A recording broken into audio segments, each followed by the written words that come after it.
Alors, bonjour mademoiselle, on continue.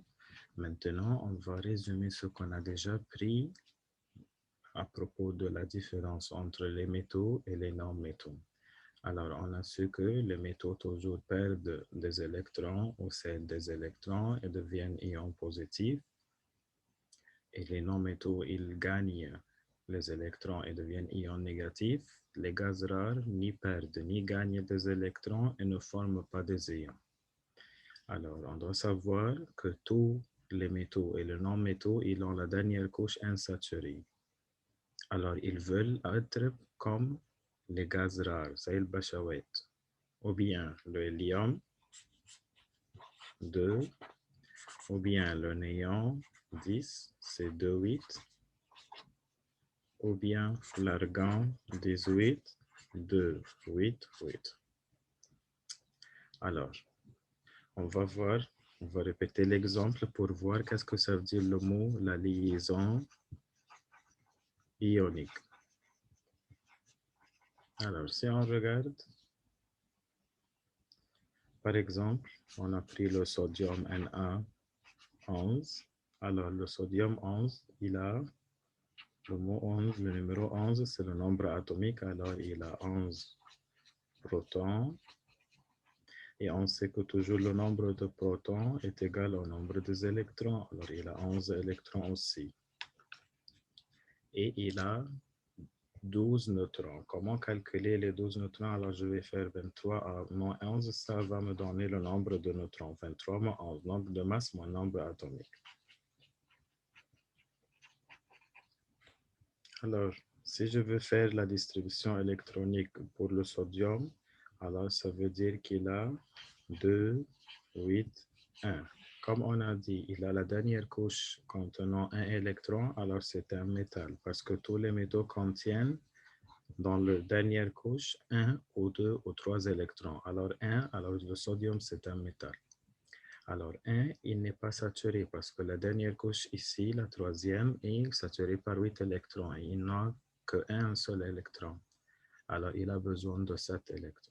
Alors pour le sodium, quel est le plus facile? Est-ce qu'il perd un électron, il cède un électron, يرمي électron, ou alors il gagne 7 électrons. Le plus facile, c'est de perdre ce seul électron. Pourquoi?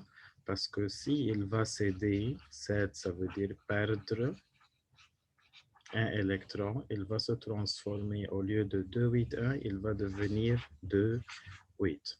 Et maintenant, si je le regarde comme ça, c'est saturé. Il veut être ressemblé veut ressembler au néon, 10, 2,8.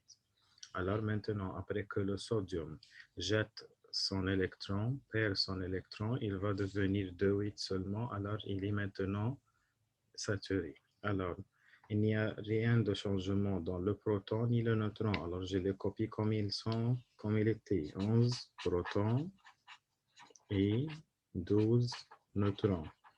Mais toujours le changement, c'est dans le nombre des électrons. Comment? Il était 11 électrons, 2,8,1. Il a perdu un électron, alors il est devenu 2 et 8, alors il est devenu 10 seulement. Alors j'écris 10 électrons. Alors, jusqu'à maintenant, je vais comparer entre le nombre de protons, qui est le signe plus les protons, et les électrons eux moins. Alors, qui a gagné, le proton ou les électrons? Qui a le plus grand nombre? Alors, je vais voir que le proton, il a le plus grand nombre. Alors, je vais écrire N1. Je vais écrire le signe de la particule qui a le plus grand nombre. Alors, ici, 11 protons, 10 électrons, il y a le proton, alors j'écris le signe de proton, plus. Alors, quelle est la différence? Alors, 11 moins 10, alors c'est plus 1. Le proton est plus grand que les électrons par un seul électron, alors j'écris plus 1. Alors, pour un autre exemple ici,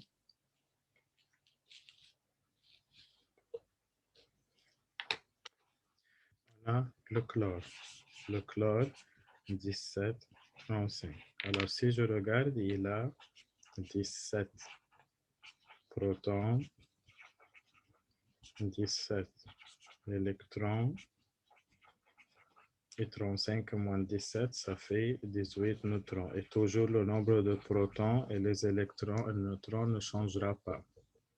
Alors, le chlore, il est 17, alors c'est 2, 8, 7. Contient 7 électrons, alors maintenant c'est un non-métal.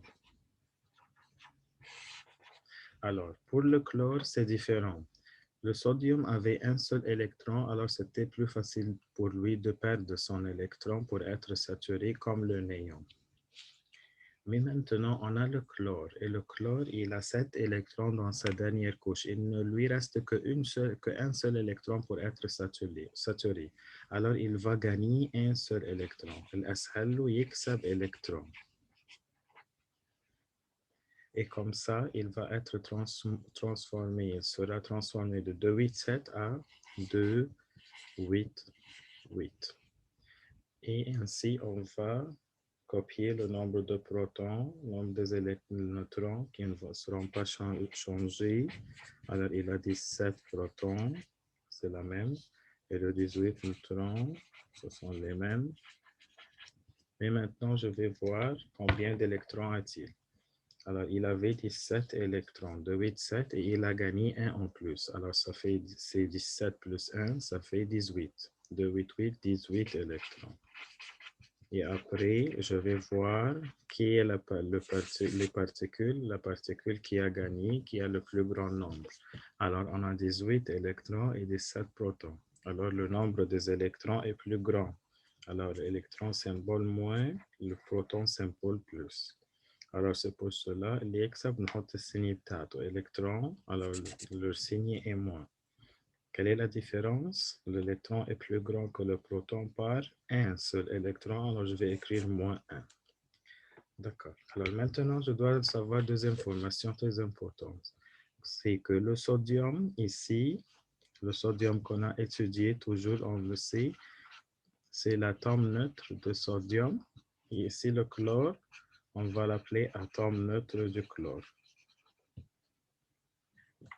Mais après que le sodium perd les électrons et le chlore gagne l'électron, on ne va pas l'appeler atome, on l'appelle ion, I-O-N.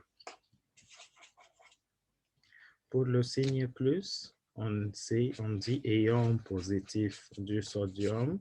Et pour le chlore, le signe moins, on l'appelle ion négatif. Le moins, c'est négatif, le plus, c'est positif. Ion positif du sodium.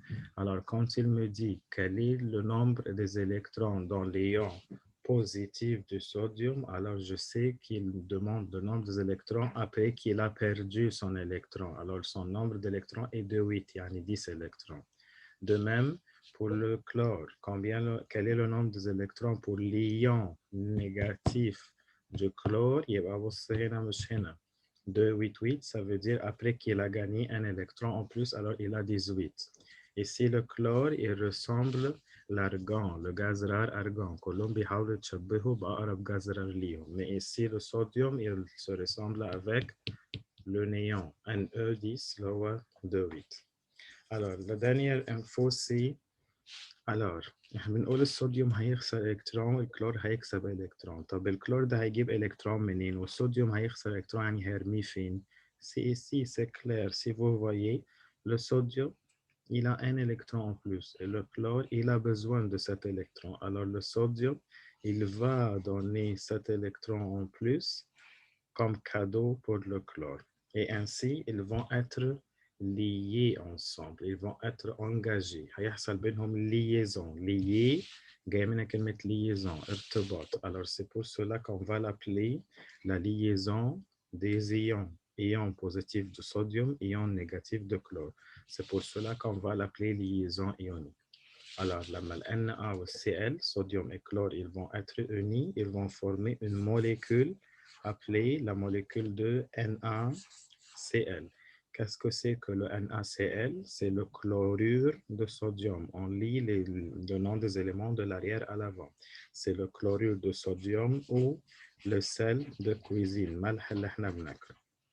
Alors, quand il me demande à l'examen, c'était un exemple d'une liaison ionique, alors je vais dire c'est la liaison ionique dans la molécule de NaCl, chlorure de sodium ou sel de cuisine. OK? Une autre info. Regardez, ici, Na seulement, c'est atome de sodium. Cl seulement, c'est atome de chlore. لما اتنين أتوم يتحدوا مع بعض يكونوا عيلة famille بنسمي في الشيمie الفامille دي الموليكول. Alors, c'est la molécule de chlorure de sodium. D'accord?